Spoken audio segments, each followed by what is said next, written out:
It was a scorching day in 1933. A British man named Maurice Wilson gripped the controls of his small open-cockpit airplane tightly, his eyes fixed on the dwindling fuel gauge. He had learned to fly just 2 months ago. But running out of fuel thousands of feet in the air wasn't his biggest problem. His troubles ran much deeper. A list of obstacles stood in his way: British officers he had evaded in Bahrain, the near certainty of arrest if he landed in Iran, and the raging waters of the Persian Gulf below.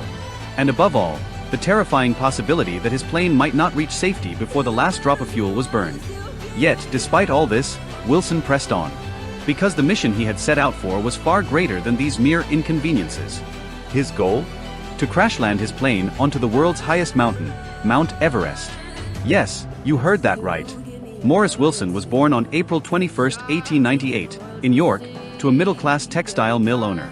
Had the Great War not erupted when he was just 16, he might have simply followed in his father's footsteps and taken over the family business. But fate had other plans. Instead, on his 18th birthday, he followed his older brother Victor into the British Army. He was eager to see battle. In November 1917, Wilson finally got his chance when he was sent to France, where the German forces were relentlessly attacking the British Army.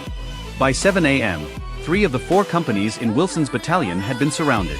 But Wilson, stationed in the last remaining unit, D Company, held his ground, blindly firing at the advancing Germans from a machine gun post. Wilson was stubborn, so stubborn that it could have cost him his life. Yet, somehow, he walked away from the battle unscathed. As the last standing, uninjured soldier of his company, Wilson was awarded the prestigious Military Cross for his bravery. His actions had single-handedly slowed the German attack. But fate wasn't done testing him.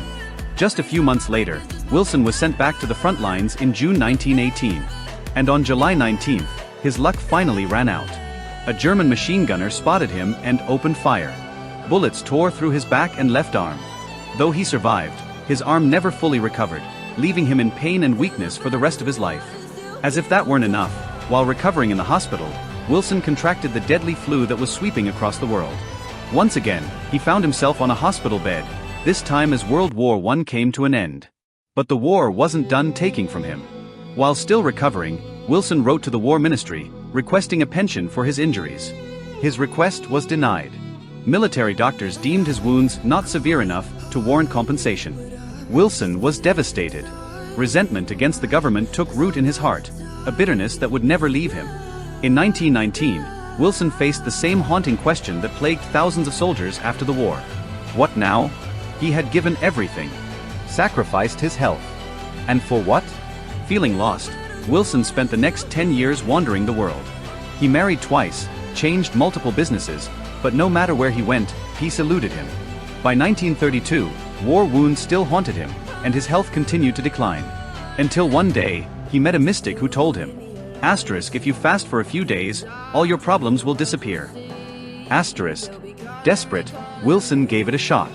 He fasted for weeks, spent time in prayer, and, to his astonishment, his health improved.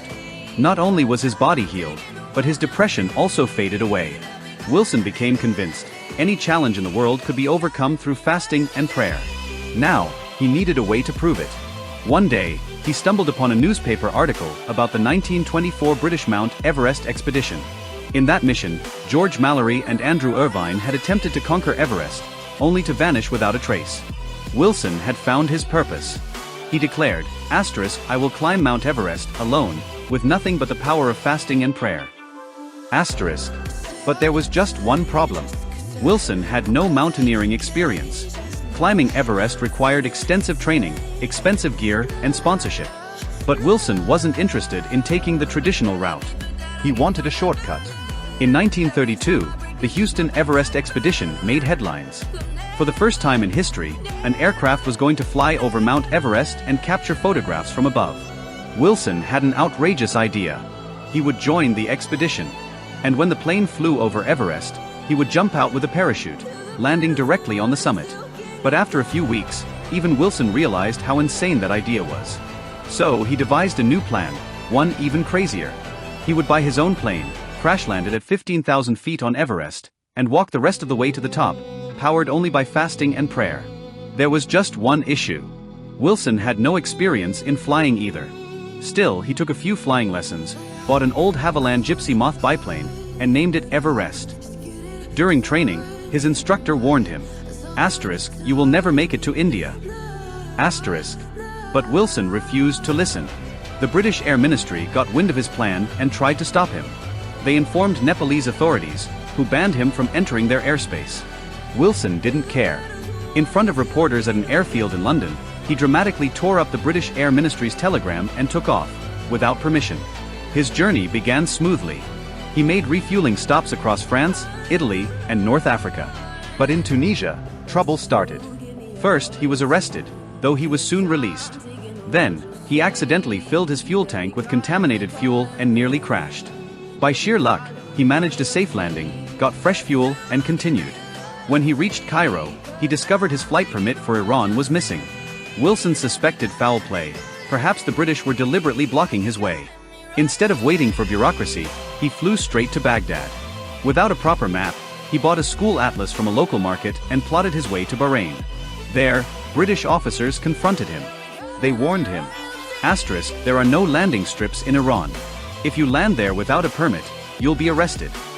Asterisk. Wilson lied, promising he'd return to London. Instead, as soon as he took off, he turned towards India. In the end, the British finally caught up to him. His plane was confiscated. His dream of crash landing on Everest was destroyed. But Wilson wasn't done. In 1934, disguised as a Buddhist monk, he secretly walked into Tibet. But Everest was merciless. Wilson collapsed due to altitude sickness. Months later, he made one last attempt, alone.